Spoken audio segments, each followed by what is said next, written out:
రాష్ట్రంలోని ముస్లింలకు సీఎం రేవంత్ రెడ్డి రంజాన్ పండుగ శుభాకాంక్షలు తెలిపారు. రంజాన్ సందర్భంగా నేడు ప్రభుత్వ సలహాదారుడు షబీర్ అలీ ఇంట్లోని రంజాన్ వేడుకలకు సీఎం హాజరు కానున్నారు. అనంతరం శంషాబాద్ ఎయిర్పోర్ట్ కు చేరుకొని ఢిల్లీకి బయలుదేరనున్నారు.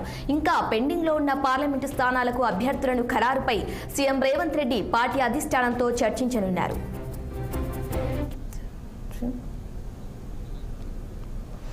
దీనిపై మరింత సమాచారం మా ప్రతినిధి శ్రీనివాస్ అందిస్తారు. చెప్పండి శ్రీనివాస్. Good morning Shirisha. రంజాన్ పర్వదినాన్ని పురస్కరించుకొని ముఖ్యమంత్రి రేవంత్ రెడ్డి ముస్లిం సోదరులకు రంజాన్ శుభాకాంక్షలు తెలియజేశారు. అదేవిధంగా ఏదైతే ప్రభుత్వ సలహాదారు షబ్బీర్ అలీ నివాసానికి చేరుకొని రంజాన్ ఆయన నివాసంలో జరిగే రంజాన్ వేడుకల్లో పాల్గొని ప్రత్యేకంగా ఈ రంజాన్ శుభాకాంక్షలు తెలిపారు. అనంతరం 10:30 గంటలకు శంషాబాద్ ఎయిర్పోర్ట్ చేరుకొని ఢిల్లీ బయలుదేరి వెళ్తారు. అక్కడ ఢిల్లీలో ఈరోజు ప్రధానంగా అంటే తెలంగాణకు సంబంధించిన 3 పార్లమెంటు స్థానాలకు సంబంధించి అగ్రనేతలతో ఇటు రాహుల్ గాంధీ కావచ్చు, అదేవిధంగా సోనియా గాంధీ, అదేవిధంగా కేసీ వేణుగోపాల్, ఏఐసీసీ అధ్యక్షుడు మల్లికార్జున ఖర్గేలతో చర్చించి ఏదైతే సిఈసి సమావేశంలో సిఈసి సమావేశం ఈ రోజు ఉండకపోవచ్చు, అయితే రేపు కానీ ఎల్లుండి కానీ జరిగే సిఈసి సమావేశంలో దీన్ని ఫైనల్ చేసే అవకాశం లేదు. దీనికంటే ముందుగా దీనికి సంబంధించి అగ్రనేతలతో ఈ 3 పార్లమెంటు స్థానాలకు సంబంధించి చర్చించి కొలిక్కి తీసుకొచ్చే అవకాశం ఉంది. ఈ నేపథ్యంలో కూడా ముఖ్యమంత్రి రేవంత్ రెడ్డి ఢిల్లీ వెళ్లి అగ్రనేతలతో ఈ 3 పార్లమెంటు స్థానాలకు సంబంధించిన అంశాలపై చర్చించిన తర్వాత ఫైనల్ చేసే అవకాశం ఉన్న నేపథ్యంలో ఈ 3 స్థానాల అంశాలు మాత్రం ఢిల్లీ రేవంత్ రెడ్డి పర్యటన అనేది ప్రాధాన్యత సంతరించుకుందని చెప్పొచ్చు. అదేవిధంగా ఏదైతే ఇప్పుడు పెండింగ్ లో ఉన్న హైదరాబాద్ కావచ్చు, ఖమ్మం కావచ్చు, కరీంనగర్ 3 పార్లమెంటు స్థానాల విషయంలో అభ్యర్థులను ఖరారు చేసే అంశంపై అధిష్టానం తర్జన భర్జన పడుతుందని చెప్పాలి.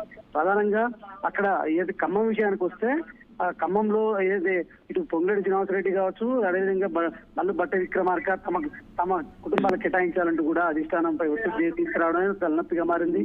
అదేవిధంగా కరీంనగర్ లో కూడా బలమైన అభ్యర్థి కోసం కాంగ్రెస్ చూస్తుంది. ఈ నేపథ్యంలో కూడా ఎవరికి కేటాయించాలని కూడా తర్జన భర్జన పడుతుందని చెప్పాలి. మరొక అంశం ఏంటంటే హైదరాబాద్ కి సంబంధించి కూడా అది ఎంఐఎం కంచుకోటగా ఉన్న నేపథ్యంలో కూడా హైదరాబాద్ విషయంలో కాంగ్రెస్ అభ్యర్థిని ఎవరిని దించాలని కూడా మల్లగుల్లాల పడుతున్న పరిస్థితి. ఈ నేపథ్యంలో కూడా ఈ 3 అంశాలకు సంబంధించి ఈ రోజు ఢిల్లీ వెళ్లి అగ్రనేతలతో చర్చించే అవకాశం ఉందని చెప్పొచ్చు.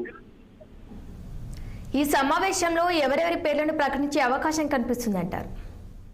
దాదాపుగా ఇప్పటికే హైదరాబాద్ కు సంబంధించి కూడా సమీరుల్లా ఖాన్ ని దాదాపుగా పరిశీలిస్తుందని చెప్పొచ్చు. అదేవిధంగా మరొక వైపు ఇటు అజారుద్దీన్ మాత్రం ఏదైతే సానియా మిర్జా టెన్నిస్ మాజీ క్రీడాకారిణి సానియా మిర్జాని సూచించారు.